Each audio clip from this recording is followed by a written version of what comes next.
Painting दिसत होता ना. चष्मा घाला ना तुम्ही. चष्मा घालायचं वाटलं तर घाले. हे दिसेल. आवाज नको.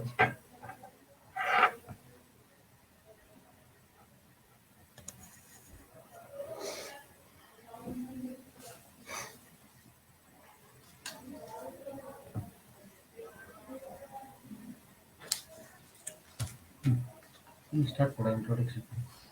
स्टार्ट करा. तुमचं इंट्रोडक्शन करायचं सुरू. हो करा सर. हॅलो, आवाज येतो का?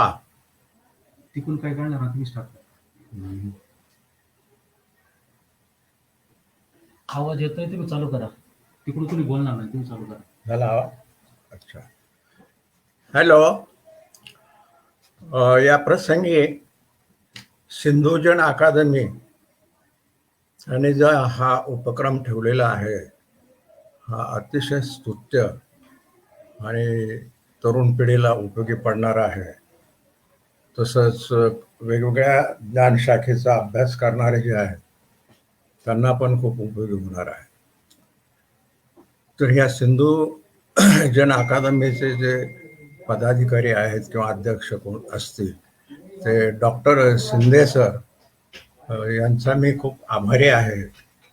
तसंच सिंधुजन अकादमीला मला बोलवल्याबद्दल मी त्यांना धन्यवाद देतो, त्यांचा पण आभारी आहे.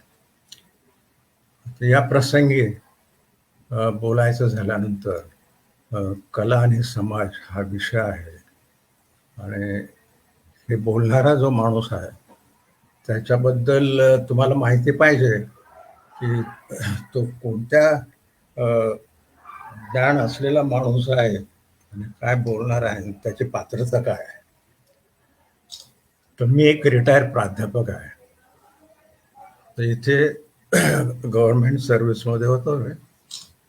JS कोल्हापाड, नंतर शासकीय कला महाविद्यालय औरंगाबाद, शासकीय कला महाविद्यालय नागपूर या ठिकाणी मी जवळ 33 वर्ष नोकरी केलेली आहे. आता प्राध्यापक मी याच विषयाचा होतो, कला विषयाचा. कलेमध्ये अनेक ज्ञानशाखा आहेत. त्याच्यामध्ये फाईन आर्ट आहे, अप्लाइड आर्ट आहे, टेक्स्टाईल आहे, सिरॅमिक आहे, स्कल्पचर आहे, असे बरेच विस्तारित आहेत. तर यामध्ये पेंटिंगचा प्रोफेसर होतो. तर हे सर्व शिकवत असताना मला जो अनुभव मिळाला आणि अनुभव संपन्न झालो तर त्याच्यातल्या काही गोष्टी मी एक सामाजिक बांधिलकी म्हणून तुमच्या पुढे ठेवणार आहे. मी जेव्हा शिक्षण घ्यायचं ठरवलं तेव्हा मी गणिताचा विद्यार्थी होतो, म्हणजे मॅथ्स सायन्सचा विद्यार्थी होतो. तर सायन्सचा विद्यार्थी म्हणून आता मुलं ट्युशन लावतात तसे मी पण त्या काळी लावली होती. मी आर्किटेक्चरला पण गेलो होतो, पण मी खेड्यातला असल्यामुळं मी असा विचार केला की आर्किटेक्चर हा शहरी भाग आहे आणि 5 वर्षाचा कोर्स आहे, नाही पास झालं तर काय करायचं, नोकरी पण मिळत नाही. पण ड्रॉइंग टीचरची नोकरी केली तर काय हरकत आहे. मग ड्रॉइंग टीचरचा कोर्स केला DTC म्हणून, आणि त्या कोर्सला इकडे आर्किटेक्चरचं जे अपयश आहे ते अपयश DTCला म्हणजे ड्रॉइंग टीचरच्या कोर्सला भरून काढलं. असं भरून काढलं की मी महाराष्ट्र राज्यामध्ये फर्स्ट आलो. त्यानंतर उमेद जागी झाली, आपण खेड्यातले असलो तरी आपल्याकडे टॅलेंट भरपूर आहे, आपण याच्यामध्ये पुढे जाऊ शकतो. मग हा विचार केला की नोकरी वगैरे काही करायची नाही, आपण हुशार आहोतच फाईन म्हणजे याच्या कलेमध्ये. तर मग मी कमर्शियल ॲडमिशन घेतली, पेंटिंगला पण घेतली आणि कॉलेजनं पण म्हटलं की तुम्ही दोन्ही कोर्स करा. मग धावपळीचं जे जीवन आहे, जे स्कूल अपार्टचं मुंबईचं, ते धावपळीचं जीवन जगण्यापेक्षा पुण्याचं जीवन चांगलं. आणि पुणा हे विद्येचं माहेरघर. मग पुण्याला शिकलेलं केव्हाही चांगलं, म्हणून मी पुण्याला अभिनव कला महाविद्यालय तिथं ॲडमिशन घेतली. आणि तिथे हे आर्किटेक्चर सोडल्यानंतर इकडं पेंटिंग आणि कमर्शियल केलं. परीक्षा क्रॉस आली. त्यानंतर जी जिद्द उमेद निर्माण झाली, त्याच्यानंतर ॲडव्हान्स पेंटिंग, नंतर जी आर्ट पेंटिंग आणि आर्ट मास्टर, या तिन्ही परीक्षेला मी महाराष्ट्रात फर्स्ट क्लास फर्स्ट आलो.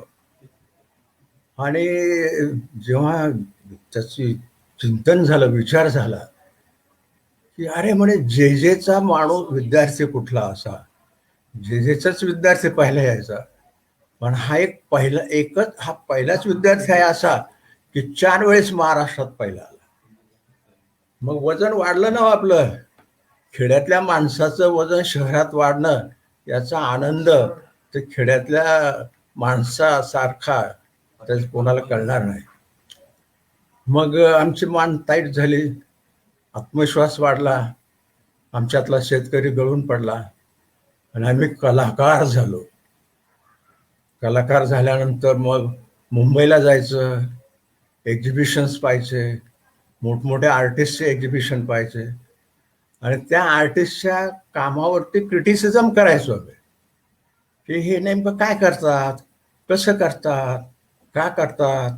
त्या आर्टिस्टला भेटायचो, भेटल्यानंतर त्यांना विचारायचो आणि त्यातनं समजलं अरे ही कला म्हणजे भयानक गोष्ट आहे, खूप अवघड गोष्ट आहे. ही तपश्चर्येची गोष्ट आहे, ही शिकवण्याची पण गोष्ट नाही आहे. मग ठीक आहे, पगारासाठी शिकवू आणि तपश्चर्या करू कलेसाठी. मग ह्या दोन्ही गोष्टी आयुष्यभर मी सांभाळल्या. पोटासाठी नोकरी केली आणि साधना म्हणून कलेची तपश्चर्या केली. ते आजपर्यंत चालू आहे. माझं वय 75 वर्ष आहे. थांबलो नाही अजून मी. लोक म्हणतात अहो आता किती पगार मिळतो, सगळं छान. अहो माझ्या मुली अमेरिकेत आहेत, माझ्या 2 मुली अमेरिकेत आहेत, एक डॉक्टर आहे. मग हे कसं काय बाबा, लोक विचारतात. हा चमत्कार कसं काय खेड्यातले. अहो तुमचा बाप शिकला नाही, तुमचा आजोबा शिकला नाही, पंजोबा शिकला नाही, आणि तुम्ही कसे काय. आणि तुमची मुलगी IIT first class first gold medalist. मग मी हे म्हटलं की ज्ञानावर श्रद्धा हे ठेवायला पाहिजे. मी ग्रामीण जरी असलो तर मी ठेवली होती. जर ग्रामीण विद्यार्थ्यांनी तशी जर ठेवली तर ते पण मोठे होऊ शकतात. आणि अशा पद्धतीने माझं जीवन नाही का भरपूर सक्सेस झालं. म्हणजे पत्नी पण खेड्यातलीच केली, सुगरण आहे, चांगली आहे. आता पत्नी चांगलीच असते. मग तिने मुलं अतिशय चांगली वाढवली, पूर्ण डिव्होशन दिलं मुलांसाठी. ते मुलं त्याच्यामुळे मोठी झाली. किती मोठी की इतकी मोठी की जी गुगलमध्ये आहे, IBM रिसर्चमध्ये आहे. तर हे सांगायचं कारण असं की मी माझं करिअर घडवलं, नंतर घरचं करिअर घडवलं. हे करता करता फक्त मला एक म्हणायचंय, अरे तू जेचा प्राध्यापक हो. म्हटलं जेचा प्राध्यापक का. अरे म्हणे जेचा प्राध्यापक झालेला जगात ओळखला जातो. आणि तू काय म्हणे. म्हटलं मी गव्हर्नमेंट मध्येच आहे ना. जे काय औरंगाबाद काय आणि नागपूर काय, जेला 2 महिने होतो. पण मला ते मुंबईत ठीक नाही वाटलं प्रोग्रेसच्या दृष्टीनं.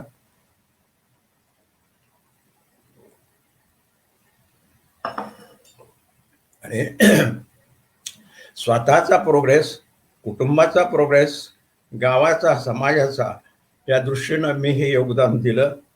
मला इतर माझ्यापेक्षा कमी पात्रतेच्या असलेल्या लोकांना आर्टिस्ट म्हणून महाराष्ट्रात ओळखलं जातं, कारण तो जेचा आहे.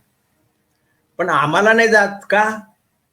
ती नागपूरचा, औरंगाबादचा, त्यांना हे माहिती नाही की त्यांच्यापेक्षा 4 पट काम आम्ही या क्षेत्रामध्ये जास्त केलं.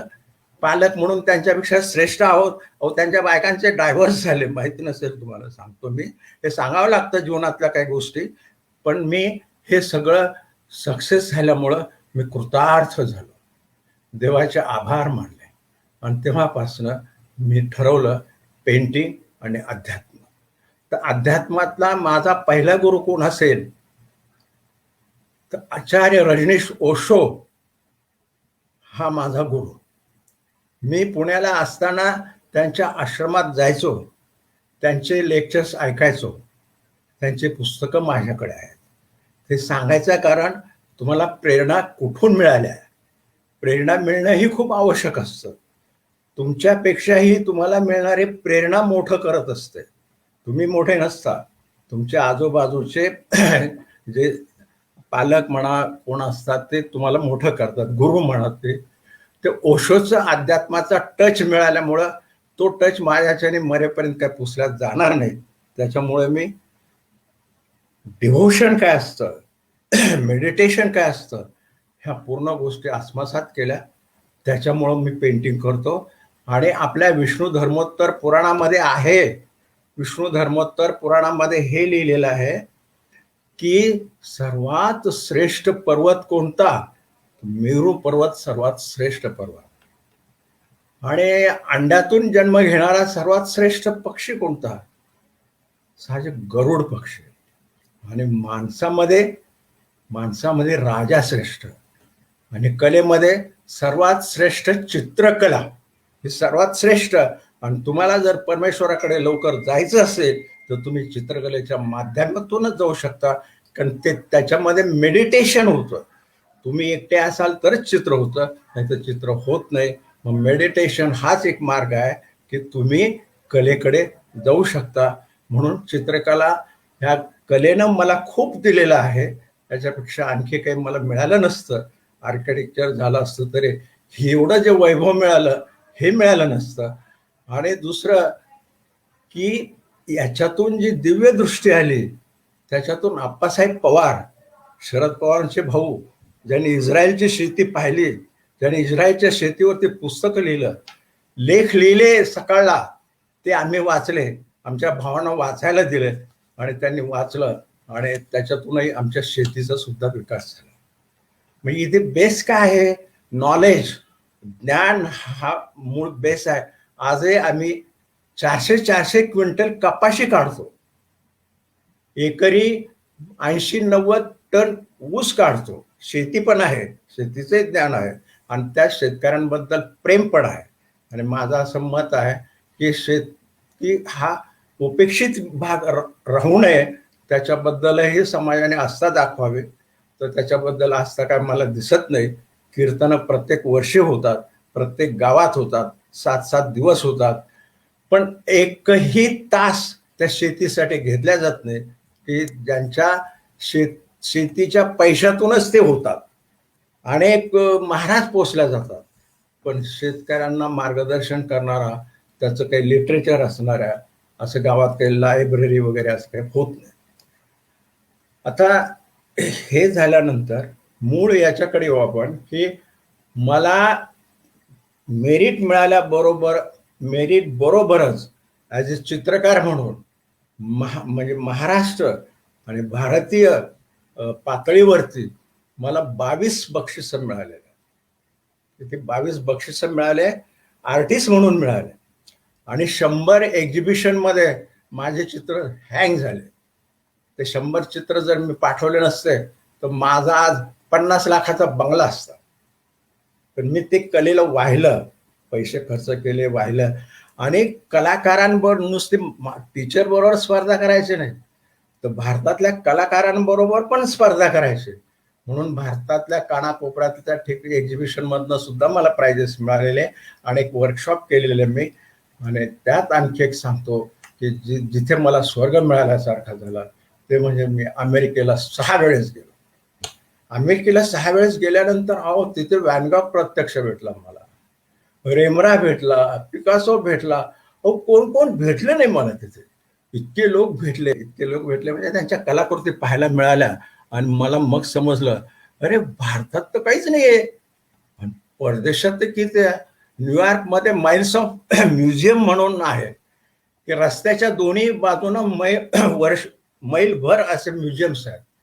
आणि ते म्युझियम्स एक एक पाहायला 2-2 दिवस लागतात. हॉकिन स्टीफन ना, तो अपंग आहे. तर आम्ही ते एक्झिबिशन पाहत असताना प्रसिद्ध शास्त्रज्ञ हॉकिन स्टीफन तिथे होते. त्यांना पाहिल्यानंतर आम्ही ओळखलं हे आहेत ते खुर्चीवर होते. खुर्चीला अनेक वायर बांधलेल्या होत्या. मग ते विचारल्यानंतर म्हणे अहो ते खूप ग्रेट आहेत म्हणून. आम्ही सगळं ते म्युझियम पाहून आलो. 5 तास लागले असतील आम्हाला पाहायला. तरी ते एकाच पेंटिंग जवळ होते. ही अमेरिकन दृष्टी आपल्याकडे आहे का? एकाच पेंटिंगचा अभ्यास किंवा 2-4 पेंटिंग त्यांच्या दृष्टिक्षेपात येत असतील ते पाहत होते. तर तसं ती जिज्ञासा, तसा तो अभ्यास.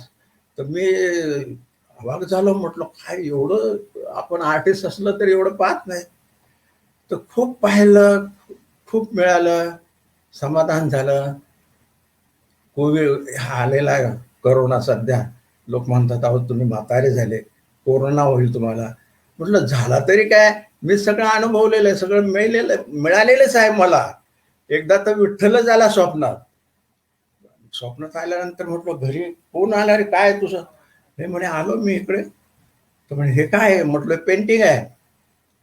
तुम्ही हे काय करता, कसं करता? म्हटलं हे याला पेंटिंग म्हणतात, हे रंग असतात, हे अशाने करतात. आणि मला माहितीच नाही म्हणे हे.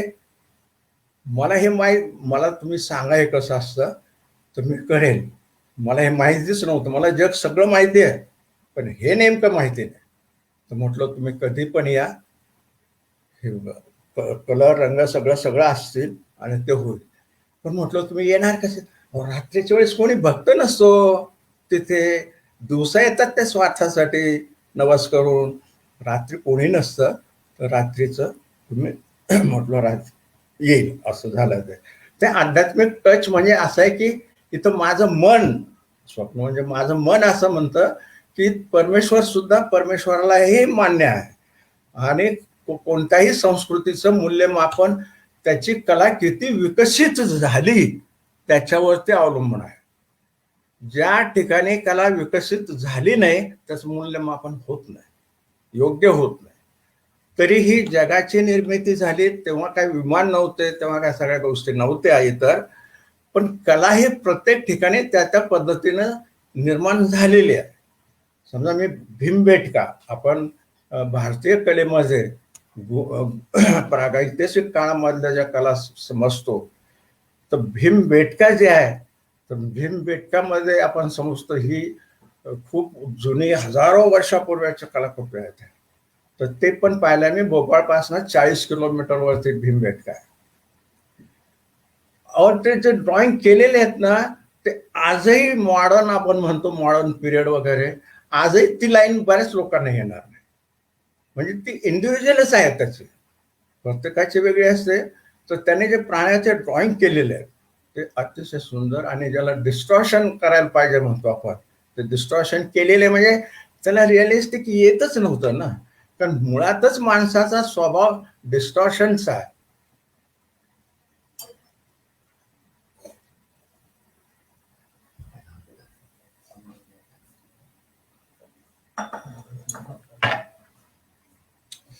तर ते पाहिल्यानंतर म्हटलं हे खूपच आहे. आणि त्या आम्हाला नेलं होतं भोपाळचं जे भारत भवन आहे, तर भारत भवनच्या लोकांनी आम्हाला नेलं होतं बघायला. आणि ते आम्ही पाहिलं आणि मुद्दाम ट्रिप काढली होती त्यासाठी. आणि धन्य झालो की भारतीय प्रागैतिहासिक कला पण आपल्याला पाहायला मिळाली. आणि ती सुद्धा इतकी आपण समजतो तसं नाही आहे की तेवढेच सामर्थ्य संपन्न आहे.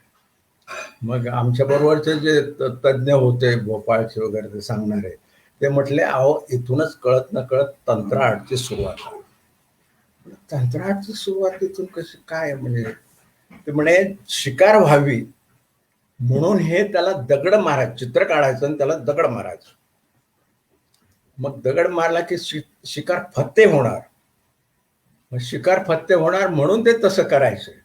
म्हणजे तसं उपचार केला तर आपल्याला काहीतरी मिळतं, आपल्याला काहीतरी मिळतं म्हणून ते करायचंय. तर ते अगदी या भावनेने करायचंय की बा तुझ्यामुळे माझं पोट भरतं, ही कृतज्ञतेची भावना त्यांच्याकडे होती. पण तुला मारल्याशिवाय आम्ही जगू शकत नाही. म्हणून ते प्राण्याचे शिकार करायचे. नंतर शेतीचा शोध लागला वगैरे, शिकार करणं बंद झालं, माणूस समूहाने राहायला लागला, मग कलेमध्ये बदल झाला, माणसाने गुहेत राहणं सोडून दिलं. मग बाहेर पडल्यानंतर म्हणजे गुहेत राहणं सोडल्यानंतर माणसं एकत्र लागल्यानंतर अनेक क्षेत्रामध्ये बदल होत गेले. त्याप्रमाणे कलेतही बदल होत गेले, खूप मोठ्या प्रमाणात झाले आणि सर्वच संस्कृतीमध्ये झाले ते. मग ते बदल झाल्यानंतर आपल्याकडे आता खूप डिटेलमध्ये जाता येत नाही, हे आपल्याकडे आपण म्हणतो की बाबा 64 कला. तर ह्या कला सुद्धा 64 कला म्हणजे त्यांनी हे व्हॅल्युएशन केलं की शेती करता यायला पाहिजे, कपडे शिवता यायला पाहिजे, स्वयंपाक करता यायला पाहिजे. तर ह्या अशा प्रकारच्या जो केस कापता यायला पाहिजे, अशा जवळ 64 प्रकार जे आहेत, तर ते त्यांनी 64 कला म्हणून झाल्या. की जेव्हा आज आम्ही लोक त्याला कारागिरी म्हणतो, ते कारागिरी आहे. पण कारागिरीशिवाय कलाकार निर्माण होऊ शकत नाही, हे पण अतिशय महत्वाचं आहे. तर 64 कलांना आपण आपल्या भारतीय संस्कृतीनं महत्व दिलं होतं, म्हणजे इज्जत दिली होती.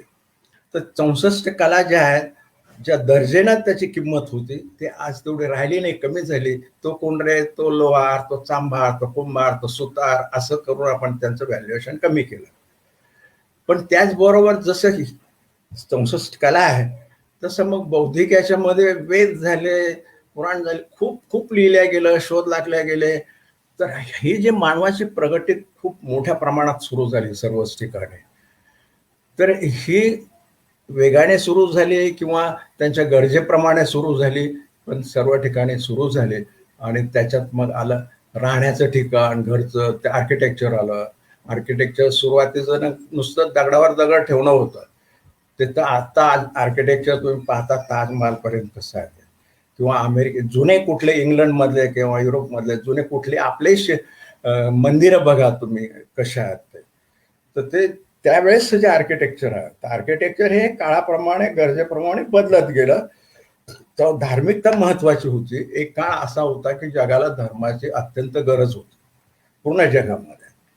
त्याच्यामुळे धर्म राजसत्ता जी आहे, धर्मसत्ता आणि राजसत्ता यांची मिळून चालायची आणि यांची सांगड असायची. राजा हा जो विद्वान असेल त्याचा सल्ला घ्यायचा आणि तशा पद्धतीने चालू होतं ते. तर राजसत्ता धर्मसत्ता म्हटल्यानंतर आता काहीतरी गुड आहे, कोणीतरी आहे वर, ग्रेट आहे, कोणीतरी परमेश्वर आहे वगैरे. तर ते असं समजून सगळ्यांनी परमेश्वर ही संकल्पना मान्य केली जगामध्ये. तो कुठल्याही धर्माचा असो, परमेश्वर आहे ही संकल्पना मान्य झाल्यामुळं मग त्या दृष्टीनं त्याला प्रसन्न करण्यासाठी काय करायचं, यज्ञ या करायचं, हे करायचं, ते करायचं, असं झालं ते. त्याच्यानंतर एक बदल होत गेले, हिंसा नको, हिंसा नको, अहिंसा. अहिंसा तत्व आल्यानंतर जे अहिंसा तत्व शिरलं म्हणजे धार्मिकता आहेच, म्हणजे ती मानलेलीच आहे, देवदेवता मानलेला आहे. आणि अहिंसा तत्व मानल्यानंतर त्या काळामध्ये मंदिराची निर्मिती व्हायला लागली. तर अगोदर मंदिराची निर्मिती आपल्याकडे जे वेरूळ अजंठा जे आहे तिकडे, त्याच्याही अगोदर पितळ खोऱ्याला वगैरे झाले, पण इथं झाले, वेरूळ अजंठ्याला झाले. मग ती जी केली ते अशाने की समाजामध्ये हिंसक संदेश जाऊ नये, शांतीचा संदेश जावा, अशा पद्धतीनं ते सगळे निर्माण झालेले आहे. त्याच्यामध्ये बौद्ध गुहा आहेत, जैन आहेत, ब्राह्मण म्हणजे ज्याला आपण ब्राह्मणी गुहा म्हणतो, आपण त्याला हिंदू म्हणू. हे वेरूळचं जे लेणं आहे ते. तर हे असं झाल्यानं त्याचं तुम्ही आर्किटेक्चर बघा. वेरूळचं आर्किटेक्चर जगामध्ये आजही आश्चर्य, म्हणजे इसवी सन 7व्या शतकापूर्वीच आहे. आज आहे राष्ट्रकूटांच्या काळातलं, पण ते आजही जगातलं आश्चर्य आहे. असा एक पॉइंट आला होता जगामध्ये की ताजमहल 8वं आश्चर्य की कैलास म्हणजे वेरूळचं कैलास 8वं म्हणजे आश्चर्य. तर मग तेव्हा साहजिकच ताजमहलला ते क्रेडिट दिलं गेलं. पण वेरूळ बघा, एका दगडामध्ये कोरलेलं मंदिर आहे ते पूर्ण, आणि प्रचंड मंदिर आहे. एवढी कारागिरी वाढली प्रचंड, आजही ती कारागिरी होऊ शकत नाही. आणि शेकडो वर्ष काम करत होते ते. आणि ते शेकडो वर्ष काम करणारे लोक जे आहे, आता सांगताना दुःख असं होतं, अहो ते पाटे वरवांटे विकतात. आता पाटे वरवांटे विकणारे जे लोक आहे ना, ते शिल्पकार आहेत ते. मग त्या शिल्पकाराने एका दगडामध्ये ते काम केलं. ते सगळं एवढं फाडलं मटेरियल, दगड वगैरे सगळं. कुठे दगड तो तेवढं व्हायला तर तेवढं ट्रक थोड्याच होत्या काही. तर आश्चर्यकारक अशी प्रगती झाली त्यावेळेस, चौकडे झाली. आणि तेव्हा श्रद्धा श्रद्धा म्हणून प्रतिमा निर्माण झाल्या. प्रतिमा निर्माण झाल्या त्याप्रमाणे पूजा निर्माण झाली. म्हणून अनेक प्रतिमा, अनेक पूजा, शिवाचं कार्य, शिवाला जे कार्य आहे त्याप्रमाणे त्याची पूजा, शक्तीला कार्य आहे त्याप्रमाणे त्याची पूजा, शेतकरी ते मावला वगैरे म्हणतो आपण, ते पीक पाणी देतात म्हणून त्यांची पूजा, अशा वेगवेगळ्या देवतांच्या वेगवेगळ्या पूजा निर्माण झाल्या. बौद्धांचे जे काही विचार असतील त्याप्रमाणे ते शिल्प निर्माण झाले. तसे जैनांचे झाले. तसं खूप काही झालं. तर हे गुप्तांचं पिरियड झालं. गुप्त म्हणजे चंद्रगुप्त मौर्य, चंद्रगुप्त मौर्य नाही का, चंद्रगुप्त विक्रमादित्य म्हणतात त्याला. तर यांच्या काळामध्ये नुसतंच मग शिल्पाने चित्र झालं असं नाही. त्या काळामध्ये साहित्य झालं, खूप शोध लागले. म्हणजे वैद्यक शास्त्रात लागले, तुमचे भविष्यशास्त्रात लागले, अनेक शास्त्रात लागले, गणितात लागले, असे खूप शोध लागले. आणि तिथून भारत हा प्रगतीपथावर आलेला देश आहे. आणि त्या गोष्टी ज्या आहेत त्याला सुवर्णयुग म्हणतात. आता काळ गेला म्हणून माहिती नाही लोकांना, तर आपण म्हणतो सुवर्णयुग कोणतं, तर आजचं सुवर्णयुग किंवा त्याचं 500 वर्षापूर्वीचं. पण भारताचं खरं सुवर्णयुग जेव्हा हिंदू संस्कृती ही फुलली फळली पुढे आली, तो काळ म्हणजे चंद्रगुप्ताचा काळ, म्हणजे तो काळ होता. त्याच्यानंतर ज्याला हे नाही का, मुलांना आपण भीती दाखवता म्हणतो तो केस असे असतात त्याला, वेताळ. वेताळ विक्रम जे आहे ना, तो विक्रम जो आहे तो विक्रमादित्य त्याच्या काळामध्ये जास्त प्रगती झालेली आहे. विक्रमादित्याने हे जे अजंठा म्हणतो आपण, हे अजंठा सुद्धा हे सगळं कलेतच येतं म्हणून सांगतो. तर त्याची मुलगी पद्मावती ही इकडं मध्य आपल्या याच्यामध्ये विदर्भामध्ये दिली होती. आणि विदर्भात दिल्यानंतर तिचा नवरा जो आहे तो लवकर वारला. आणि त्याच्यामुळे मग त्याने काय केलं, त्याच्या दरबारी जे तज्ज्ञ होते, हुशार होते, त्यांना इथे पाठवलं. आणि त्यातला जो आहे आपण कालिदास म्हणतो, कालिदास सगळ्यांना माहिती आहे. तर कालिदास म्हणजे त्याने मुलीकडे पाठवलेला एक मंत्री समजा किंवा विद्वान होता. तर कालिदासावरनं तुम्हाला कल्पना येईल. रामटेकला आहे त्याचं स्मारक. तर असं अनेक आहे. गोमतेश्वर आहे, बौद्धांचे, जैनांचे, हिंदूंचे अनेक टेम्पल्स आहेत. चुकार आहेत ते, आता इतकं नाव घेणं शक्य नाही. पण प्रॉब्लेम आला असा, काहीतरी आला प्रॉब्लेम. शंकराचार्य झाले, मानभाव संप्रदायाचे झाले, वारकरी संप्रदायाचे झाले, नाथ संप्रदायाचे झाले, अनेक संप्रदाय निर्माण झाले. हे कशासाठी? भारतीय संस्कृतीमध्ये काहीतरी धोका निर्माण होतोय आणि तो धोका होऊ नये म्हणून सर्व बाजूनं सर्वांनी त्याचा प्रचार कसा होईल, प्रसार कसा होईल, त्याला पुढे कसं नेता येईल हा प्रयत्न केला. आणि म्हणून तो जो काळ आहे मध्ययुगीन काळखंड हा मंदिराचा आहे, धर्माचा आहे. आणि हे जे भारतात झालं तसंच जगभरामध्ये सर्व ठिकाणी असं झालं. आता हे झाल्यानंतर माणूस असा प्राणी आहे की हा उत्क्रांत होत आलेला आहे. इतर प्राणी उत्क्रांत झाले नाही.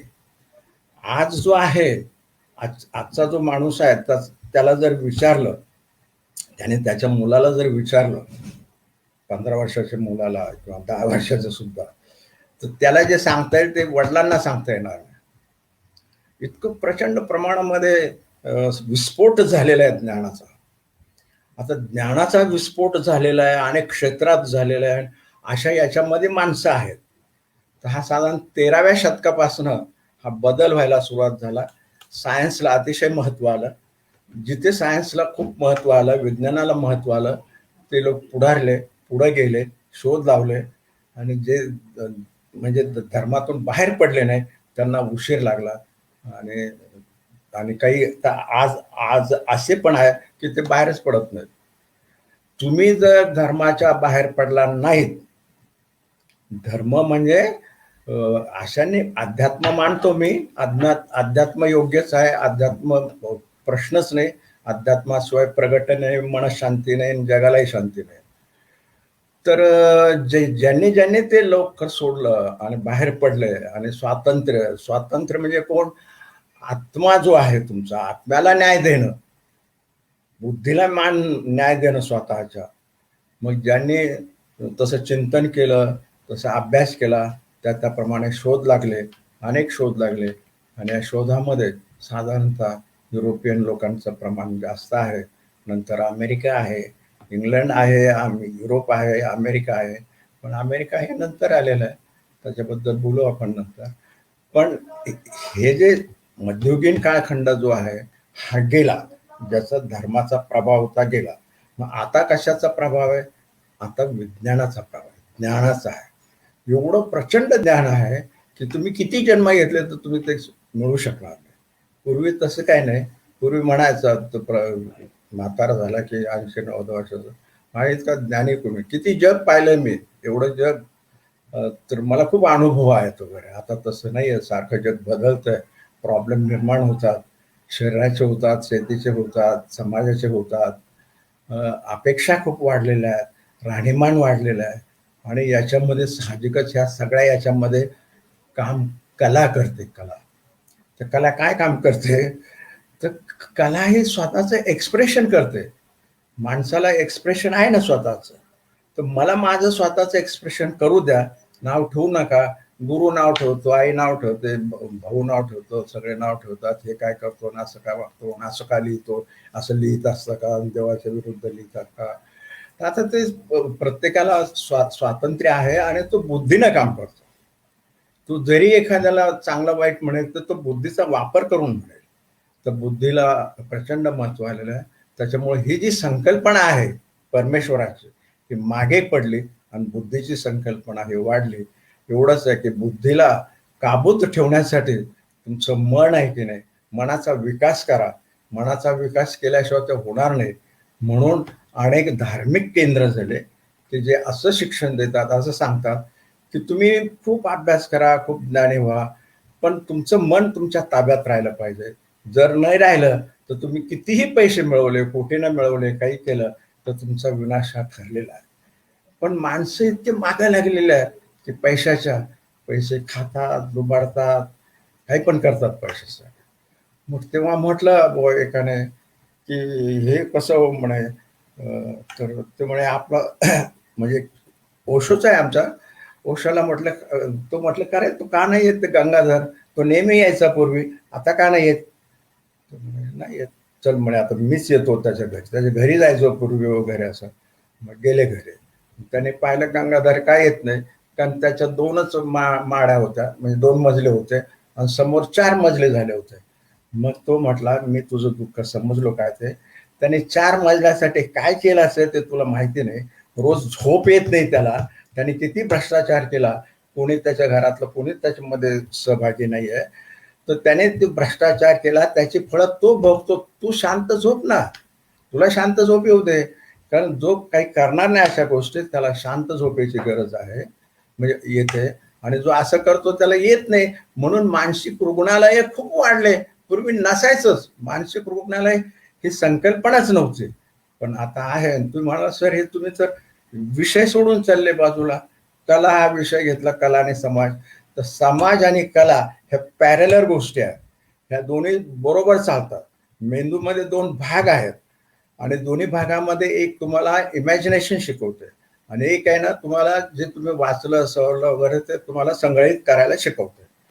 तर हे संग्रहित करता तसं तुम्ही इमॅजिनेशन पण करता. नाही तर चित्रचित्र असं काही नाही, उद्या साहित्य पण निर्माण होणार नाही, उद्या शोध लागलेले पण येणार नाही. तर इथं चित्राचं पण आहे, ते आहे. आता चित्रकलेबद्दलच बोलायचं झालं तर चित्रकलेमध्ये की कपडा जो माणसाने त्याचं जीवन समृद्ध केलं, ते कशाच्या जीवावर केलं? कलेच्या जीवावर. कला तरी काय करायची?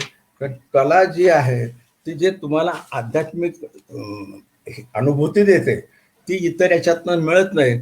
म्हणून भारतीय तुम्ही जो आहे, आपण प्रागैतिहासिक काळ पाहिलं, त्याच्यानंतर तुम्हाला मानव विज्ञान सांगितलंच मी, मानव आणि विज्ञान हे किती श्रेष्ठ आहे तो, की ज्याचा आज मानव आणि विज्ञानाचा काळ आहे. त्याच्यानंतर विज्ञान म्हटल्यानंतर मानव आणि धर्म का महत्वाचा आहे, कारण विज्ञान तुम्हाला धर्म शिकवतो असं नाही, तो तुम्हाला कुठं मार्गाला नेईल काही सांगता येत नाही. आता करोना कोणी आणला तर तसं काही होऊ शकतं, म्हणून धर्म पण पाहिजे. आणि मनशांतीसाठी कला पाहिजे. जर तुम्हाला मनशांती नसेल तर मग काय उपयोग नाही. म्हणून कला आहे ना, हे आपाप न सांगता मनशांतीसाठी ती बरोबर प्रगत होते, विकसित होते. जर सांगायचं झालं तर जो मन लावून म्हणजे आत्म्यापासून मनापासून काम करेल, आविष्कार करेल, त्याला निश्चितच समाधान मिळतं. याचं उदाहरण दिलेलं असं आहे की कला हे जीवनात आवश्यक का आहे. कला म्हणजे पेंटिंग कॅनव्हासवरतीच करायला पाहिजे असं काही नाही आहे. तर तुमच्या जीवनामध्ये तुम्ही भांडे घासता ते सुद्धा कला आहे, कारण ते त्याला इन्स्टॉलेशन म्हणतात. आता भांडे घासणं, ते व्यवस्थित ठेवणं वगैरे, तो कलेचा प्रकार झाला, इन्स्टॉलेशन झालं. जर इन्स्टॉलेशन त्या बाईला येत असेल तर ते घरामध्ये आनंद दिसेल ना. नाही तर असं पसरलेलं इकडे भांडा तिकडे, भांडा तिकडे, तिकडे तिकडे असं. जर घर 4 आठवडाभर सारवलेलंच नसेल तर ते उकिरड्यावरती बसल्यासारखं वाटेल. तर जिचं घर आहे ती मनापासून सारवते, आणि मग तिचा जो स्ट्रोक आहे प्रत्येक, तो स्ट्रोक म्हणजे याचा स्ट्रोक असल्यासारखा आहे. तो ब्रश म्हणजे आर्टिस्ट पेक्षाही भारी स्ट्रोक असू शकतो तो.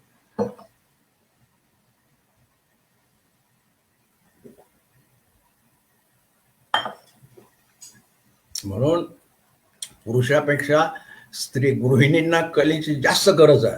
कशासाठी? तुमचं कलाकार होणं द्या सोडून, पण घरामध्ये समाजामध्ये स्थैर्यापेक्षा तुमचे मनशांती निर्माण करणं, स्वतःला समाधान निर्माण होणं, ह्याच्यासाठी कलेची गरज ही घराला जास्त आहे, गॅलरीला नाही आहे. गॅलरीत असलं काय नसलं काय तो भाग तसं तेवढं महत्वाचं नाही आहे. आता भारतीय कलेचं सांगितलंच तुम्हाला मी किती श्रेष्ठत्व दिलेलं आहे, की सर्व कलेमध्ये भारतीय कला श्रेष्ठ आहे. आणि सप्तकलेमध्ये सुद्धा ललित कला आहेत, 7 ललित कलेमध्ये पहिलं जे वाद्य आहे की ज्याला टाइम कमी असतो, त्याच्यानंतर नृत्य आहे, चित्र, शिल्प, वास्तू, वाङ्मय, अभिनय. तर याला मोठं वरचं स्थान आहे. आणि त्यातनं तुम्ही जिथं कुठं आनंद मिळू शकत नाही अशा गोष्टीकडे आनंद मिळवतात. म्हणून प्रत्येक घरात टीव्ही आहे ना. काय टीव्ही घरात? आनंद पाहिजे, खायला तर पाहिजे, पण त्याच्यापेक्षा आनंदही महत्वाचा आहे ना. म्हणून टीव्ही आला, मनोरंजनाची साधनं आली, आणि मनोरंजनाच्या साधनासाठी हा कलेचा वापर झाला. आणि कलेचा इथून पुढे इतका वापर होणार आहे की इतकी यांत्रिकीकरण होणार आहे पुढे. माणसं संख्या खूप वाढेल लोकांची, यांत्रिकीकरण खूप होईल, खूप ऍडव्हान्स होईल सगळं, पण माणसाला काम राहणार नाही. जर माणसाला काम राहिलं नाही तर करायचं काय? आणि माणूस तसं चांगला आहे तसं वाईट पण आहे, दुष्ट पण आहे. कुठलाही प्राणी कुणाची हत्या करत नाही. ते खाद्यासाठी करतात, ते वाघ वगैरे सोडून द्या, पण मनुष्य प्राणी करू शकतो. म्हणून त्याला मानसिक स्वास्थ्याची इतकी गरज आहे की काय करणार पुढे. म्हणून हे सगळ्यांनी, शास्त्रज्ञाने, गव्हर्नमेंटनं, सगळ्यांनी हे सगळं मोकळत ठेवलेलं आहे, सोडलेलं आहे. आपण टीव्हीला नाव ठेवतो तसं ठेवता येत नाही, कारण घरात वेळ जातो ना. म्हणून टीव्ही काय, सिनेमा काय, गॅलरीज काय, चित्र काढणं काय, नृत्याचे क्लासेस काय, वाद्याचे क्लासेस काय, याची गरज पडेल. आणि जो कलेचा स्पर्श झाला नसेल त्याला आत्महत्या करावी लागेल अशी स्थिती येईल. म्हणून कला ही वाढायला पाहिजे. कशासाठी वाढायला पाहिजे? तर कला ही समाजासाठी वाढायला पाहिजे, समाजाच्या स्वास्थ्यासाठी वाढायला पाहिजे. आणि ज्याला जसे संत असतात ते 2000 आपलं 200 वर्षातनं 100 वर्षातनं एखादा होतो, जसं ठीक आहे कलाकार, ठीक आहे 10 हजारातनं एखादा कलाकार झाला तर पोसावा समाजाने त्याला. त्यांनी कला करावी प्रामाणिकपणे, त्याने मग ते एक्झिबिशन करावं, गॅलरीमध्ये लावावं, योग्य किमतीत विकवावं. आणि परत कला ही समाज आणि कला हा विषय असल्यामुळे हे बोलतो मी. कला हा निव्वळ विषय नाही आहे. तर हे करताना जसं कलाकाराने करावं तसं बासरी पण वाजवावी, तबला पण वाजवावा. ते काय वाईट आहे असं नाही आहे, गरजच आहे त्याची. म्हणून पूर्वी जे म्हणायचं की अरे काय तू नाच आहे काय, तुला कोण पोरगी देईल, तुला कोण असं करेल वगैरे, असं जे व्हायचं ते आता तसं नाही आहे. त्याला नृत्य करावं असं वाटतं, त्याने बिनधास्त करावं. म्हणून काही जे धार्मिक अधिकार असणारे लोक आहेत त्यामुळे लाज वाटते ना तुला, एक खोली घे किंवा कुठंतरी जाऊन ते नाच यायला पाहिजे. शास्त्रोक्त असं काही नाही, कसंही नाच, पण तुझ्या शरीरात जे जे काय दडलेलं ते बाहेर पडेल आणि रिलॅक्स होईल. म्हणून आज कोणतीही कला असो, ती कलेशिवाय जगणं फार कठीण झालेलं आहे. आणि पु ल देशपांडे म्हटले होते एकदा, त्यांना म्हटले का हो पु ल, तुम्ही नुसतं लिखाण लिखाण करताय, अजून काय? अरे लिखाण मी काय आत्ताच्यासाठी असतं असं करतो असं नाही आहे. माझ्या म्हातारपणामध्ये मला दिवस व्यवस्थित जावेत माझे, म्हणून मी हे लिखाण जोपासतो. तर कुठलाही माणूस असला तरी त्याने कुठली तरी कला ही आत्मसात करावी. कारण म्हातारपणे म्हणजे उतार वयामध्ये कले इतका जवळचा मित्र, कले इतका जवळचा तुम्हाला कोणीही असणार नाही. तुम्हाला पैसे देतील, खोपी घालतील, सगळं घालतील, पण तुमची मानसिक जी भूक आहे, मानसिक रीते पण आहे, ते भरून निघणार नाही. आणि त्यासाठी तुम्ही कलेचं शिक्षण घ्यायलाच पाहिजे. म्हणजे शिक्षण म्हणजे आवड पाहिजे, शिक्षण घ्यायला पाहिजे. जे आवडत असेल ती कला, तसं काही नाही आहे. तसे अनेकांनी म्हटलेलं आहे. आणि एक उदाहरण सांगतो तुम्हाला. इंग्लंडचे आपले हिटलर आहेत, हिटलर आपलं याचं जर्मनचे हिटलर, जर्मनच्या हिटलर बद्दल भयानक द्वेष आहे समाजामध्ये. आणि तो असणंही बरोबर आहे. जगामध्ये त्याच्याबद्दल इतका द्वेष कोणाचाच नाही, तो असणं पण बरोबर आहे. पण कोणी हे पाहिलं का की तो तसा का वागला? त्याला तर बायको नव्हती, त्याला तर मुलं नव्हते, त्याला भाऊ नव्हता, त्याला चुलते नव्हते, त्याला वडील नव्हते, एक आई होती. मग तरी असं का वागला? कारण तो मूळ राष्ट्रप्रेमी होता. राष्ट्रप्रेमी असल्यामुळं त्याने जर्मन बद्दल जे असं दाखवले आणि त्याला जे कळालं त्याच्याप्रमाणे, म्हणजे मी जे वाचलं ते सांगतो मी. त्याप्रमाणे त्याला समजलं की आपले हे जे लोक इतकं शोषण करतात की मग मुली पण आपल्या विकतात. तर मग त्याने प्रत्यक्ष गेला, तो मुलीनं भेटला, त्या बहिणी मानत होता तो त्यांना. मग त्याने सांगितलं, त्याला ते खरं वाटलं. तर त्याच्यामुळे चीड निर्माण झाली आणि त्याला मूळ आर्टिस्ट व्हायचं होतं. तो 2 वेळेस आर्ट स्कूलला गेला, पण त्याला ऍडमिशन मिळालं नाही. जर त्याला, आणि इतकं असूनही तो वाईटच होता, राक्षस होता तो, पण इतकं असूनही त्याने इतके हत्या केली, सगळं केलं. 2000 पेंटिंग केले त्याने, इतकं असूनही. आणि पेंटिंग दर्जेदार आहे. आजही कुठल्या आर्किटेक्टला त्याच्यासारखं ड्रॉइंग करता येणार नाही, इतकं इमारतीचे ड्रॉइंग आहे. पण त्याने केले तर ठीक आहे. पण त्याला जर शिक्षण दिलं असतं तर तो हिटलर झाला नसता, तो आर्टिस्ट झाला असता, पेंटर आर्टिस्ट झाला असता, तर पेंटिंग केलं असतं खूप, समाजालाही कलाकृती मिळाल्या असत्या आणि असं काही वाईट झालं नसतं. म्हणून वागताना, समाजात वागताना कुठली तरी कला जर असेल तर त्या माणसाचं उदात्तीकरण होतं. आणि उदात्तीकरण होणं हे जास्त आवश्यक आहे. कारण उदात्तीकरण जर झालं तर त्याच्याकडनं वाईट गोष्ट कुठली होणार नाही. आणि आपले जरी आता हिटलरकडनं जर येतो मी इकडे, कारण ते तुम्हाला सांगितलं तो आर्टिस्ट होता वगैरे, तो शेवटी त्याला विचारलं हे काय करायचं रे, आता तो जाणार 1 तासाने स्वाधीन होणार तो शत्रूच्या. तर तो म्हटला हे माझे 2000 पेंटिंग आहे, आणखी मी मिळवलेले हे पेंटिंग आहेत, हे माझ्या गावाला घेऊन जा. त्या गावाला नदी आहे, तिथे एक म्युझियम बांधा आणि ते म्युझियम मध्ये हे पेंटिंग लावा. ही माझी शेवटची इच्छा, मला दुसरी काही इच्छा नाही, हे पैसे सगळे देशाचे. म्हणजे असा हिटलर. याच्यातून धडा हा घ्यायचा, जर आपल्या पोरांना आपण चांगले शिक्षण दिलं, कलेकडे वळवलं, तर ते फंटर कशाला होतील? आपण फंटर म्हणतो, त्यांना नाव ठेवतो. त्याच्या मागे चूक कोणाची आहे? तो चित्र काढायला लागला तर काय चित्र काढतो, त्याला कलेकडे जाऊ देत नाही. कला द्या सोडून, अध्यात्माकडे जाऊ द्या. काहीतरी त्याला पॉझिटिव्ह थिंकिंगकडे वळवा, तो पोरं टुकार होणार नाहीत. आणि त्याच्यासाठी सुद्धा कला आवश्यक आहे. तर कला म्हाताऱ्यांसाठी आवश्यक आहे, तरुणांसाठी आवश्यक आहे, मुलांसाठी आवश्यक आहे, देशासाठी आवश्यक आहे. इतकंच नाही तर जगासाठी आवश्यक आहे. जर जगाने कला झुडकारली तर जगामध्ये संहार लवकर होण्याची शक्यता आहे. म्हणून हे जसं मी हिटलर सांगितला तसाच दुसरा सांगतो मी एक, चर्चिल आहे. चर्चिल हा हिटलरला हरवणारा समजा तुम्ही. तर चर्चिलची गोष्ट अशी आहे,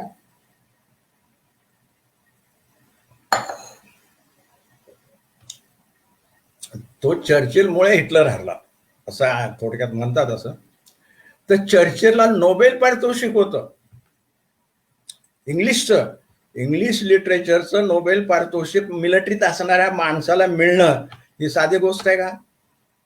बरं, हिटलर सारख्या माणसाला हे हरवणं हे पण तेवढं सोपं आहे का? त्याला देशाने शेवटी त्यालाच हरवलं. कोणाला? चर्चिलला. तर का बाबा तो एवढा ग्रेट आणि देशासाठी एवढं चांगला केलं? कारण तो देशाने एक 7 दिवसाचं धान्य शिल्लक राहील एवढं घरात ठेवलं, बाकी चर्चिलला दिलं देशासाठी. मग इलेक्शन आल्यानंतर म्हटलं हा भांडखोर म्हणजे युद्धखोर माणूस कशाला आता राष्ट्रपती? शांततेचा काळ पाहिजे आपल्याला, याला नाही निवडून द्यायचं. तर हे पडला तो चर्चिल. मग चर्चिल पण ग्रेट माणसं ग्रेटच असतात. तो गेला डोंगराच्या पायथ्याशी, त्याने जमीन विकत घेतली 100-150 एकर काहीतरी, तिथे मस्त बंगला वगैरे बांधला म्हणजे आनंदास. आणि तिथे त्याने पेंटिंग केली. मग चर्चिलनं जर पेंटिंग केली नसते, काही ते कुरापती केले असते ना. आणि चर्चिलनंच केली असते नाही. अनेक राजकुमार जे आहेत, इंग्लंडचे राजकुमाऱ्या म्हणजे राण्यास, थोडक्यात राणी, आपण रिस्पेक्टने बोलू त्यांना, की जे इंग्लंडच्या राणी असायचे, राजकुमार असायचे, अहो हे सुद्धा पेंटिंग करायचे. कशासाठी? वेळ व्यवस्थित जावा, त्यांना सगळं होतं. त्याच्यानंतर इतकंच नाही, अमेरिकेचे जे राष्ट्राध्यक्ष आहेत हे रिटायर झाल्यानंतर म्हणजे त्यांचं पद गेल्यानंतर एक तर पुस्तकं लिहितात किंवा पेंटिंग करतात. स्टुडिओ छान जागा घेऊन वगैरे पेंटिंग करतात, आनंद मिळतो, पेंटिंग करतात. काही पुस्तकं लिहितात. हे विचार करत नाहीत पैसे किती मिळतील, कमी जास्त मिळतील, पण आपल्या अनुभव आयुष्यातले आलेले आहेत ते लोकांपर्यंत जायला पाहिजे ही त्यांची धारणा असते. हा जसा विचार आहे तसंच आपल्याकडे पेंटिंगचं सोडून द्या, पण जे ज्ञानेश्वर झाले, तुकाराम झाले, यांनी जे लिहिलं, हे काय लिहिलं हो? खरं तुकारामाने देवाबद्दल किती लिहिलंय? परमेश्वरा व्यवहाराबद्दल लिहिलं, तुम्हाला शहाणं करण्याबद्दल लिहिलेलं आहे, की मला जे सुख दुःख येतं वगैरे जे काय असेल ते, तर त्याने माणसांना चांगलं जगता यावं, व्यवस्थित काहीतरी गाईडलाईन दिलेले जगण्याचे, ती तुकाराम गाथा आहे. तर यांना म्हटलं तुम्ही की तुकाराम शब्द जे आहेत, शब्दाची उत्पत्ती सांगतो मी, की अगोदर माणसाला फक्त ध्वनी येत होता, काही येत नव्हतं, त्याला अर्थ नसायचा, आणि भिंतीवरती तो चित्र काढायचा त्याच्या पद्धतीत. पण नंतर काय झालं, हळूहळू तो विचार करत गेला की नाही, चित्र आणि ध्वनी याच्यातनं त्याने अक्षर निर्माण केले, अक्षरातनं अर्थ निर्माण केले, अर्थातनं शब्द निर्माण झाले, आणि त्याच्यातून लिटरेचर झालं, आणि त्याच्यातून एक ग्रंथ वगैरे पुराण हे सगळं आलं. त्याच्यात तशापैकीच एक तुकारामाची गाथा आली. तर तुकारामाची गाथा जी आहे ती वाचल्यानंतर एक डॉक्टर मला म्हटले, मला तुकारामाची गाथा द्यावं. म्हटलं का? म्हणजे त्याच्यामध्ये इतके चांगले व्यवहारी शब्द आहेत ते आमच्या पेशंटला उपयोगी पडतील, पेशंट सुद्धा सुधारते. तर हे आपले जे संत गेले ते त्यांनी आराधना, त्यांचं मन एकाग्र व्हावं, त्यांचा देव जो काय असेल विठ्ठल वगैरे ते झालं सगळं, पण ते त्यांचं कॉन्ट्रीब्युशन कशात आहे? जर त्यांनी नसतं तुकारामाची गाथा लिहिली तर ओळखलं असतं का आपण त्यांना? जर ज्ञानेश्वरी लिहिली नसती तर ज्ञानेश्वराला ओळखलं असतं आपण? ज्याने कोणी लिहिलं समाजाच्या स्वास्थ्यासाठी, समाजासाठी, लोकांसाठी चांगलं उपदेश देणारा असं जे उदात्त लिहिलेलं आहे त्यांचीच समाज दखल घेतो. त्याच्यामध्ये खूप आता पैगंबराबद्दल खूप आहे. 30 वर्षात एवढं मोठं त्याने हे केलं की जगात जवळजवळ तो 3 नंबरचा धर्म आहे. आता हे जास्त खूप होईल हे, पण किती झालं? तर हे जे आहे येशू ख्रिस्त तो झाला 750. अच्छा, म्हणजे 10 मिनिटं किंवा तो येशू ख्रिस्त झाला म्हणून त्या समाजाला शिस्त लागली, समाज पुढे गेला. इकडे पैगंबर झाले म्हणून समाज पुढे गेला, सावरला गेला. नाहीतर त्या समाजाची भयानक अवस्था होती. स्वतः येशू ख्रिस्ताच्या घरी, येशू ख्रिस्त पैगंबराच्या घरी पूजा होत होती, पण त्यांनी समाजासाठी सोडलं, समाजासाठी त्यांनी दिलं सगळं. तर हे जे कोण असतील हे सगळे मी कलाकार समजतो. म्हणून कलाकारांना श्रद्धांजली किंवा त्यांच्याबद्दल आदरयुक्त करण्यासाठी या सगळ्यांचा उल्लेख करतो मी. जर तुकाराम हे नसते, बुद्ध नसते तर त्याच्या अगोदरची युद्धाचीच परिस्थिती असायची, नंतरही तीच असायची. जर जैन महावीर नसते तरी तीच परिस्थिती राहिली असते. तरी त्यांनी एवढं करून सुद्धा आटोक्यात आलंच नाही ना शेवटी, होतच राहिलं ते. तर त्यांनी जर ते दिलं नसतं, तो जे थीम आहे त्यांचे ते गांधीजीला कुठून मिळालं असतं? ते जे जे अहिंसा म्हणतात ते तिथून घेतलं त्यांनी. म्हणजे तशी माणसं झाली तर मग गांधीजीनेच घेतले का? आम्ही पण घेतलं, सगळ्यांनीच घेतलं. मी मांसाहार करत नाही आणि करू नये असं पण नाही, तसे काही माझं मत नाही. तर ज्याला ज्या पद्धतीनं स्वतःचा विकास होईल, उत्कर्ष होईल, आत्म्याचं समाधान म्हणजे विकासच म्हणू आपण, तसं त्याने वागावं. आणि शेवटी असं आहे की शेवटी हे सगळं झाला इतिहास. आजचा काळ जो आहे तो संघर्षाचा आहे, ज्ञानाचा आहे. मिळवलं ज्ञान तर खाशील, जर मिळवलं नाही ज्ञान तर उपाशी. मग काय करणार, काय ते पूर्वी कसं आठवून ठेवलं होतं. तर आज मानवाला कधी नाही ती अशी परीक्षा मानवाची आलेली आहे. त्या सगळ्या गोष्टीपासून सावध राहायला पाहिजे. जेवढं कला महत्वाची आहे तेवढंच आरोग्य महत्वाचं आहे, त्यासाठी वैद्यकीय महत्वाचं आहे, त्यासाठी एकमेकाला सहकार्य करणं महत्वाचं आहे, पुढं जाण्यासाठी रिस्पेक्ट देणं महत्वाचं आहे. त्या सगळ्या गोष्टी जर होत राहिल्या तर समाज हा सांभाळला राहील, व्यवस्थित पुढे जाईल. नाही तर समाजाचं काय होईल ते काय सांगता येत नाही. फक्त शेवटी हे सांगेल मी, एक कलाकार म्हणून कलेला जास्त बोलता आलं नाही, कारण विषय मानवता पण होता त्याच्याबरोबर. तर कलाकार म्हणून हे सांगेल की समाजाने कलेचं प्रिझर्वेशन करावं, कला सांभाळावी. कलाकारांना आश्रय दिला जात नाही, कलाकारांना इतकं दिलं तरी जात नाही. लग्नाला गेले तर 10,000ची साडी घेऊन जातात, सासूला म्हणा, कोणाला म्हणा, बहिणीला म्हणा. पण त्यांना जर म्हटलं एक कलाकृती घे, 5,000चे विकत किंवा 10,000चे विकत, घेत नाही, फुकट देता का म्हणतात. म्हणजे एवढा समाज नालायक आहे की ती कलाकारांची अजिबात दखल घेत नाही. आता शेवटी मी कलाकार म्हणून बोलतो, तर कलाकाराला समाजाने रिस्पेक्ट द्यायला पाहिजे. कलाकाराची कलाकृती ही तशी आलेली नाहीये, त्याने तिथे आत्मा गहाण ठेवला, म्हणजे आत्मरूप झाला. आत्मरूप झाल्यानंतर त्याच्यातून ते आलं प्रकटीकरण, आणि ते आल्यामुळं त्याला व्हॅल्यू आहे ना. ते काय दगड माती नाही आहे. जसं साखरेचा कारखाना असेल, त्याच्यामध्ये ऊस टाकला तर बाहेर साखर येते, तसं कलाकार हा समाजाचं निरीक्षण करतो, ते आत्मसात करतो. त्याचा आत्मा ज्या जातीचा असेल त्याप्रमाणे तो चिंतन करतो आणि त्याचा आत्मप्रगटन करतो. म्हणजे कलाकृती ही अतिशय हिऱ्यापेक्षाही श्रेष्ठ असते. पण लोक त्याला मान देत नाही. म्हणजे लोकांची या दृष्टीनं ही अधोगती आहे. आता लोकांनी ही अधोगती थांबवायला पाहिजे. तर कोणी थांबवायला पाहिजे? समाजातले जे उच्चभ्रू आहेत, अगदी आमदार खासदार सुद्धा फुकट पेंटिंग मागतात, तर यांनी थांबवायला पाहिजे. इंडस्ट्रियलिस्ट आहेत यांनी थांबवायला पाहिजे. इतके पगार जर आहे, तुम्हाला जर 1,00,000 रुपये पगार मिळतो, तर मग त्याच्यातले 5,000 वर्षाचे खर्च करा ना तुम्ही. पण मानसिकता नाही. त्याला कारण आहे की त्याला हे माहितीच नाही याच्यातनं काही मिळतंय आपल्या आत्म्याला, आपला आत्मा पोचण्यासाठी.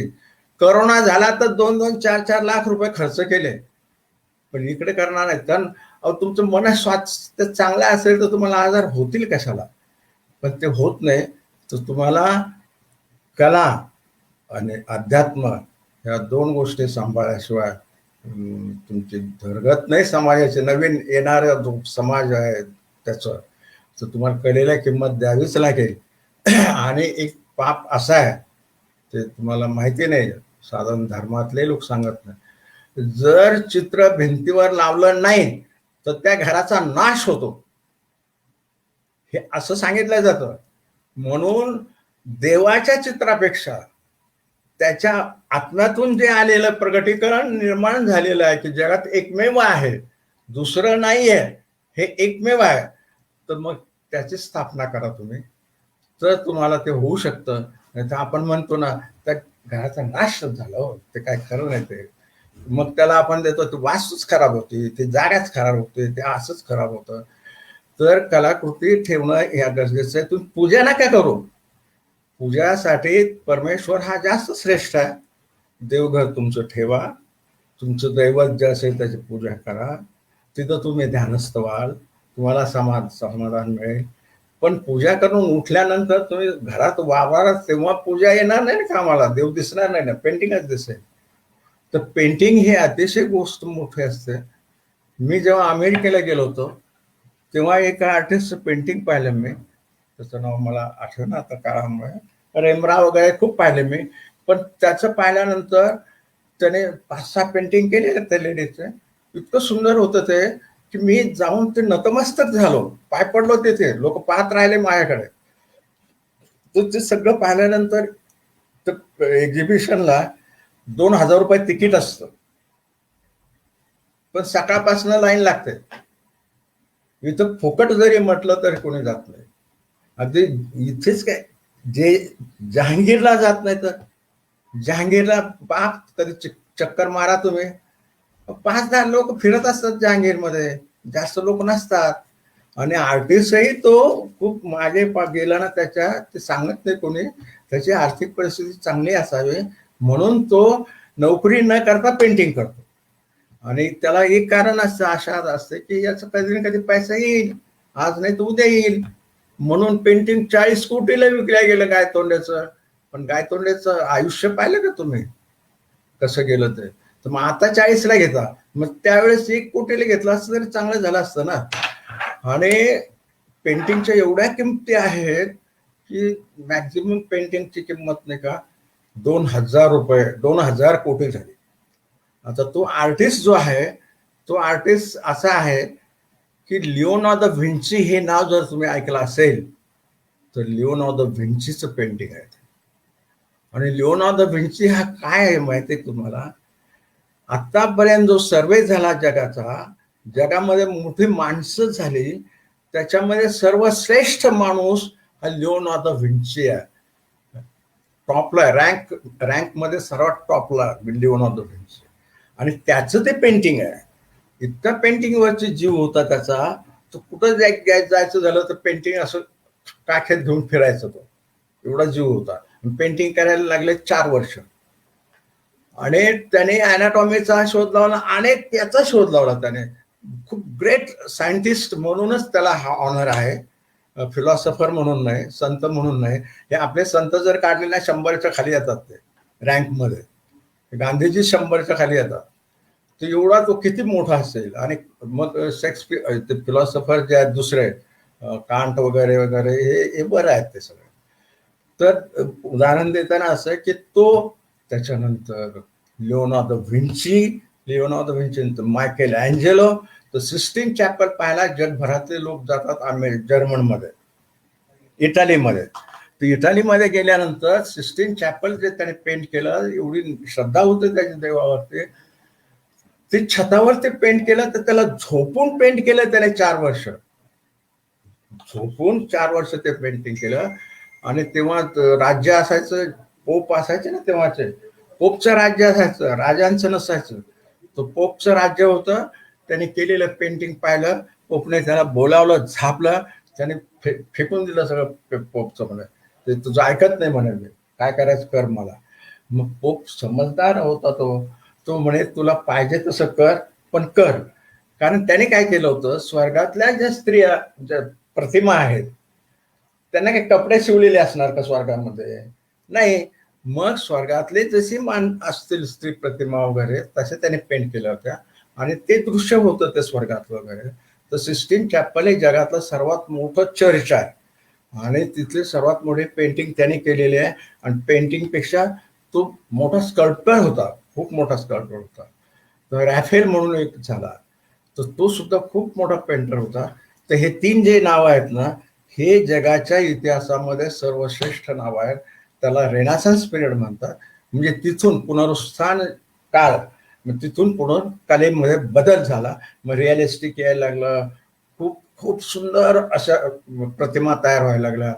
त्याचं शास्त्र तयार झालं, इतकं चेहरा असावा, इतके असावं तसं शास्त्र तयार झालं आणि इतकं क्लायमॅक्सला गेलं ते पेंटिंग करणं. म्हणजे आदर्शवादी, आदर्श पुरुष, आदर्श स्त्री, की तशी प्रत्यक्ष स्त्री पाहायला पण मिळणार नाही.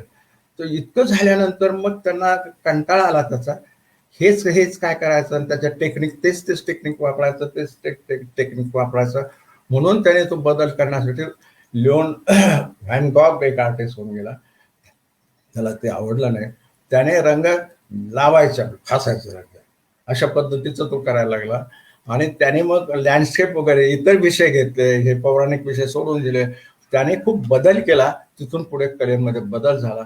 मग अनेक लोक झाले त्याच्यामध्ये, अनेक इझम आले आणि जसे इकडे इझम यायचे सायन्समध्ये, लिटरेचरमध्ये, तसे इझम यायचे आणि शेवटी असा एक इझम आला की तुम्ही काय पण करा, ती कलाच असेल. तुम्ही तुमचं हे घ्या आणि भिंतीला व्यवस्थित लावा फ्रेम करून, ते सुद्धा कलाच आहे. इथपर्यंत गेलाय की संन्यास ते असतं ना बसायचं कमोड, तो सुद्धा कलाकृती म्हणून लावला गेला. तर इथपर्यंत बदल झाला. इतके बदल झाले की एक स्त्री म्हटली नाही, मी आता कलेबद्दल काय लोकांचं मत आहे, कसं या आकाराबद्दल, स्त्रीच्या आकाराबद्दल काय मत आहे. तर तिनं असा शो केला की ती स्वतःच नीड उभी राहिली आणि तिथं तिने लिहून ठेवलं की तुम्ही माझ्या शरीराला कुठे स्पर्श करू शकता. मग ते झाले ना, कलाकृती झाली ना ते 5 तासापुरते. मग शेवटी तिनं त्याचा निष्कर्ष जो काढला, माणूस म्हणजे पुरुष ही अत्यंत नीच आणि खराब जमात आहे. का? की कुठेही हात लावायचे म्हणे. अहो एक्झिबिशन आहे, अनेक लोक येतात, अनेक लोक पाहतात आणि अशा पद्धतीत सुद्धा हे असे घाणेरडे वागतात. म्हणजे तिनं तो सिद्धांत शोधून काढला की नाही. आज त्याची गरज आहे, वेगवेगळ्या पद्धतीचं काम करण्याचीच गरज आहे. तिनं ते शोधून काढलं की माणूस घाणेरडा आहे म्हणून. तसा ठरलाच का तो घाणेरडा? अहो एवढे दिवसा ढवळ्या एवढे लोक गॅलरीत असताना ते तसं होत होतं. मग तिनं तो निष्कर्ष काढला. नंतर काही म्हटल्या, काही चित्र इथंच चित्र काढायचं, इथंच काढायचं. मग त्याला वाटलं बाहेर पडावं, मग तो बाहेर जमिनीवरती चित्र काढायला लागला. आणि चित्रच काय काढायचं, मग तो दगड ठेवायला लागला, त्याच्यावरती आणखी काय ठेवायला लागला. मग अशा पद्धतीनं त्याला इन्स्टॉलेशन म्हणतात. तशा पद्धतीने शिल्पकला जी आहे ना, तर शिल्पकलेमध्ये इन्स्टॉलेशन प्रकार आला आणि शिल्पकला पूर्वी खूप प्रगत होती. पण आताची जी प्रगत आहे, आताच तसं केलं तर आता ते घरात लावायला ते कारागिरी होईल. पण ती आता इन्स्टॉलेशन नवीन पद्धतीचं जर आलं तर ती कारागिरी होणार नाही.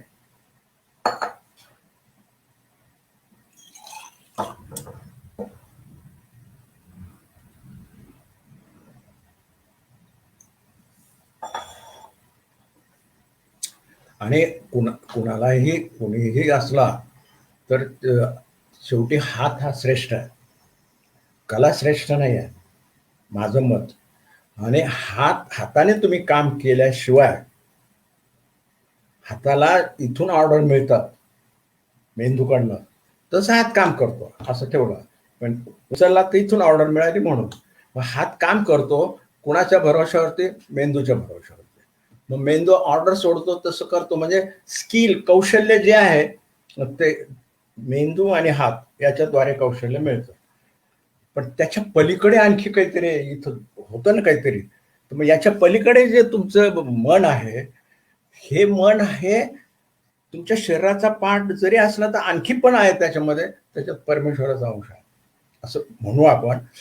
तर मग त्याच्यामुळे मन जे सांगेल तशी जेव्हा कृती कराल त्याला कलाकृती म्हणायचं. नाहीतर मनाचा जर त्याच्यात समावेश नसेल, हाताने केलं तर कारागिरीचं. म्हणून शिवणं, अमुक करणं, शेती करणं, फुलं तोडणे, बागकाम करणं, हे सगळ्या कारागिरी आहेत सगळ्या, कला नाही आहे. मग कलेसाठी परत तो माणूस जन्मावा लागतो. आणि म्हणून पिकासो सारखा जो ग्रेट आर्टिस्ट आहे, तो असा म्हणतो की प्रत्येक मूल हे जन्मताच कलाकार आहे. प्रत्येक मूल कलाकार आहे. मग तुम्ही त्याला तसं होऊ देत नाही किंवा तसं ते परिस्थितीप्रमाणे नाही होत ते, तर प्रत्येक जीव हा कलाकारच आहे असंच त्याला म्हणायचं शेवटी.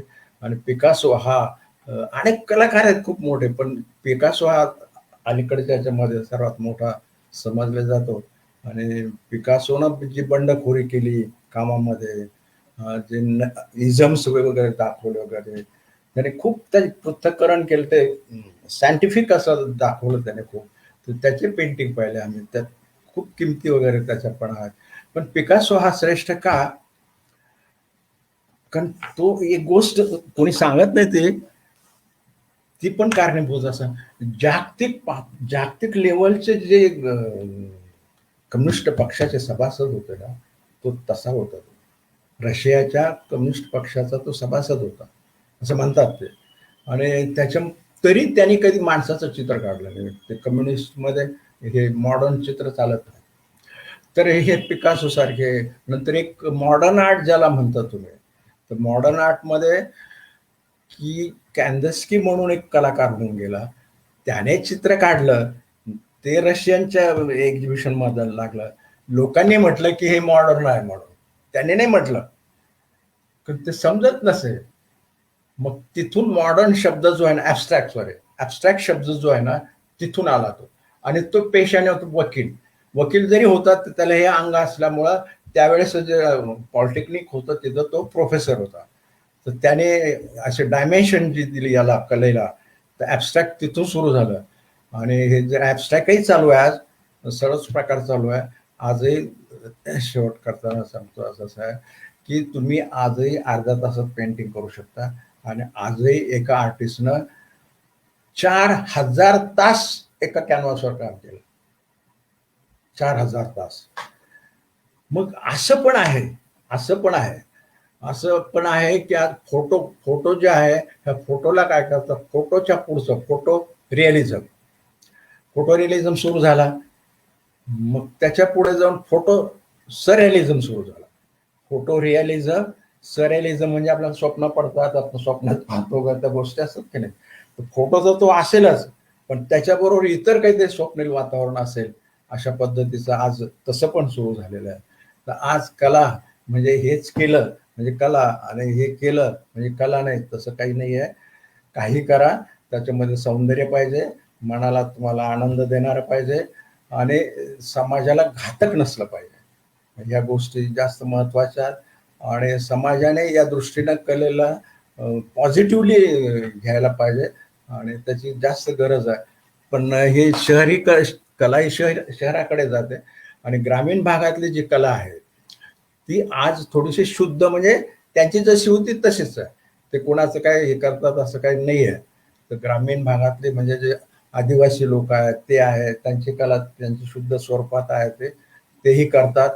ते आपल्यापेक्षा प्रत्येक सणाला स्वतः करत असतात, चित्र स्वतः काढतील, सगळं स्वतः करतात ते. तर आदिवासी लोक हे जीवनामध्ये कलेचा जास्त वापर करतात आपल्यापेक्षा. आपण विकत आणतो, मग विकत आणून त्याच्यात आनंद नाही आहे, ते बनवण्यात आनंद आहे. डबा आणला आणि मी खाल्ला, तर त्याच्यात आनंद ठीक आहे, पोट भरलं म्हणून. पण बायकोनं करून दिलं छान, आणि ते जर खाल्लं तर मग ते वेगळा आनंद मिळेल ना. तर ते तसं आहे, तर ते जास्त व्यवस्थित नाहीत तसे. पण शहरामधले लोक आहे ना, हे कन्फ्यूज झालेले आहे, नेमकं काय पाहिजे कसं पाहिजे ते. तर ते सगळ्या याचा कशाचाही संकर होऊ शकतो आता. तो काय भाग नाही आहे.